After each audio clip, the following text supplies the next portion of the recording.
There is a number, a single data point that has come to define our entire conversation about the future. 300 million, according to a report from Goldman Sachs. 300 million full-time jobs could be exposed to automation by generative artificial intelligence. For context, that's roughly the entire population of the United States. When we hear a number like that, our minds immediately go to one of two places. For some, it's a technological apocalypse. It's the job killer, the end of human labor, a future where millions are left behind, obsolete. For others, it's utopia. It's the great creator, a productivity boom that will free us from drudgery, cure diseases, and unlock a new era of human creativity and leisure. The debate has become a binary, displacement or deliverance. But what if this entire framework is wrong? What if the real story is infinitely more complex and far more personal? This is not a story about replacement. It is a story about restructuring. It's about augmentation, adaptation, and a fundamental shift in what it means to work. And today, we're going to move past the hype, look at the real data from 2025 reports by the World Economic Forum, McKinsey, and the International Monetary Fund, and find out what is really happening to the future of work. First, let's give the job killer argument its due, because this time, the fear feels different. For 100 years, technological revolutions followed a predictable pattern. The Industrial Revolution displaced weavers but created factory workers. The rise of the automobile displaced blacksmiths but created mechanics and assembly lines. These revolutions primarily impacted manual labor, but generative AI, this is the first revolution in history that is coming directly for cognitive labor. It is targeting the white-collar worker. Let's look at the at-risk list. It's not just the assembly line, it's the office cubicle, administrative assistants, and customer service reps. For decades, these roles were the backbone of corporate operations. Now, AI can read, summarize, and respond to thousands of emails, manage complex calendars, and handle customer queries with 24/7 availability. Financial and legal professions, tasks that once required armies of junior analysts and paralegals. Sifting through mountains of documents, spotting anomalies in contracts, basic financial modeling can now be done by an AI in minutes, not weeks. Tech and programming. In perhaps the greatest irony, AI is now writing code. It's debugging, optimizing, and turning simple natural language prompts into functional applications. And yes, even the creatives, the writers, the graphic designers, the marketers. AI can generate blog posts, design logos, and script ad campaigns. The data is sobering. A McKinsey report suggests that by 2030, the equivalent of 14% of the global workforce may need to switch careers entirely. That's hundreds of millions of people not just learning a new skill, but finding a new occupation. The Goldman Sachs report we mentioned, it estimates that in the US and Europe, a full quarter of all work tasks could be automated. Not jobs, tasks. But when you automate enough tasks within a job, what is left? And perhaps the most troubling piece of data comes from a Stanford study. It shows that the workers being hit hardest and fastest right now are the young ones, the 22 to 25-year-olds. Entry-level roles, the very jobs designed to teach you the skills to build a career, are seeing the sharpest decline in industries heavily exposed to AI. They are being automated before the next generation even gets a chance to start. So the fear is justified. The displacement is real. If we stop the story here, the job killer narrative wins. But we are not stopping the story here because at the same time, another quieter revolution is happening. It's not about displacement. It's about augmentation. Welcome to the augmentation age. This is the case for AI as the great creator. The International Labor Organization, the ILO, published a report that cut through the noise. Their conclusion? Most jobs and industries are only partly exposed to automation. They're far more likely to be complemented by AI than replaced by it. Think of it this way. AI is not your replacement. It is your new co-pilot. The International Monetary Fund, the IMF, agrees. Their analysis found that while almost 40% of global employment is exposed to AI, half of those exposed jobs will actually benefit from AI integration. How? A massive productivity boom. AI handles the 80% of your job that is repetitive, boring, and time-consuming, freeing you up to focus on the 20% that requires real human insight. strategy, creativity, and empathy. And what about new jobs? The World Economic Forum's 2025 Future of Jobs report gives us a clear picture. While they predict 9 million jobs will be displaced, they also predict 19 million new jobs will be created. That is a net positive. But what are these new jobs? First, you have the AI-centric roles. These are the architects of the new world. AI and machine learning specialists, big data analysts, AI ethicists.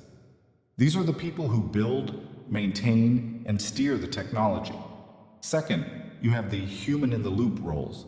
These are the translators, the prompt engineers who have mastered the art of asking the AI the right question. The AI trainers who are responsible for teaching the models. The AI ethicists who act as the conscience, ensuring these powerful tools are used responsibly. And third, we have the safe zones. These are the roles that AI in its current form simply cannot touch. Jobs built on the foundation of the human touch. Healthcare workers, nurses, teachers, counselors. Jobs requiring deep empathy, physical dexterity, and critical on-the-spot judgment. AI can analyze a medical scan, but it cannot hold a patient's hand. It can grade a multiple-choice test, but it cannot inspire a struggling student. So, the great creator argument is powerful. It suggests that, like all industrial revolutions before it, this one will ultimately create more opportunities than it destroys, leading to a more productive and perhaps more human-centric economy. This brings us to the real story, the truth. The debate between job killer and great creator is a false choice. It's not one or the other. It is both happening at the same time.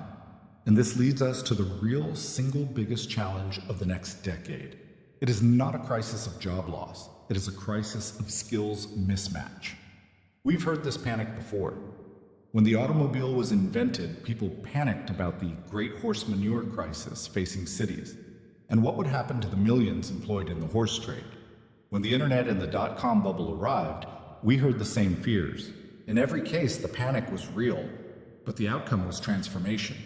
The jobs were not a one-to-one swap. The blacksmith didn't become a mechanic overnight. They had to learn an entirely new skill set. The problem isn't a lack of jobs in the future. The problem is that the new jobs require completely different skills than the old jobs. A report from PwC calls this the AI skills earthquake. The ground is literally moving beneath our feet. The World Economic Forum is even more direct. They estimate that 40% of your current core skills will be outdated in 5 years. Let me repeat that, 40%. The skills that got you your job today will not be enough to keep you in that job or get you your next job. PwC's data reinforces this. They found that the skills required for jobs in AI-exposed industries are changing 66% faster than in other industries. So, what are the new must-have skills? Yes, there are hard skills. AI literacy is the new computer literacy. You don't need to know how to build an AI, but you absolutely need to know how to use one, how to prompt it, how to partner with it, and how to question its output. But the most valuable skills, the skills that are truly AI-proof, are the most human skills. Critical thinking, the ability to analyze a problem and an AI's proposed solution, and spot the bias, the error, or the missing piece. Creative problem solving. AI is a powerful tool for generation, but it relies on you for the inspiration. You can't automate genuine curiosity, resilience, and flexibility. The ability to unlearn, relearn, and adapt, not once, but continuously for the rest of your career. This is perhaps the single most important skill. And finally, lifelong learning. The era of finish school, get job, work 40 years, retire is over. Dead. Your new job is learning.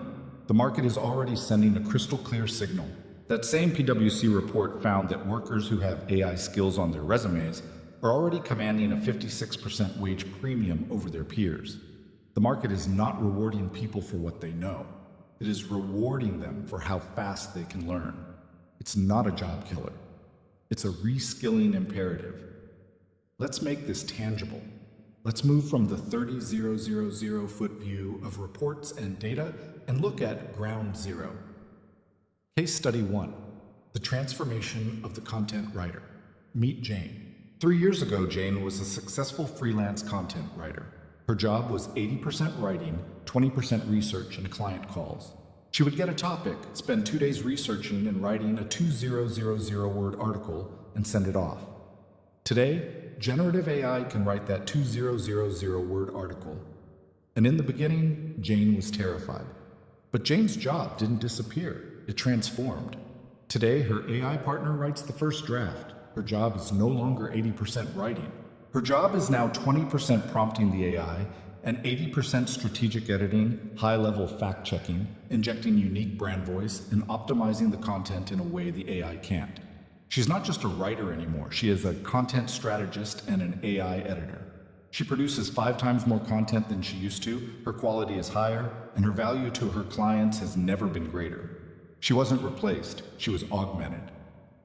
Case study 2. The creation of the prompt engineer. Now, meet Alex. 3 years ago, Alex's job title did not exist. Today, Alex is a prompt engineer at a major tech firm, earning a 6-figure salary. What does Alex do? Alex is a translator. Alex understands the deep, technical, and often strange mind of the AI, and also understands the nuanced, complex, and often vague intent of the human user. Alex's job is to create the perfect prompt, the perfect question or command that bridges the gap between human intent and AI output. If you ask the AI to design a car, you'll get a generic mess. If Alex designs the prompt, you'll get a 1950 S-inspired, aerodynamic, cherry red convertible with a V8 engine. Alex's role is the perfect example of the new human-AI collaboration.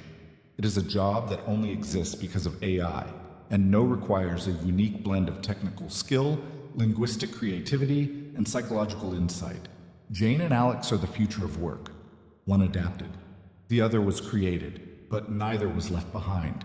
So, we return to our question. Is AI the job killer or the great creator? We've seen that it is neither. Or more accurately, it is both. It is a disruptive force of creative destruction. It will be a killer for any job, any task, or any career built on repetition and resistance to change. And it will be a creator of unprecedented opportunity, productivity, and new value for anyone willing to learn, adapt, and collaborate. In the end, AI is a mirror. It reflects our own priorities, our biases, and our intentions. And the future of work isn't a passive event that happens to us. It is a choice we make. The real future is not AI versus human. The real future is human plus AI versus human without AI. The person who learns to leverage this tool will outperform, out-earn, and outcompete the person who doesn't by an order of magnitude. So the question to ask yourself is not, will AI take my job? The real question is, how will AI change my job? And, am I ready? How do you think your job will be impacted? Are you seeing displacement or augmentation in your industry? Share your story in the comments below.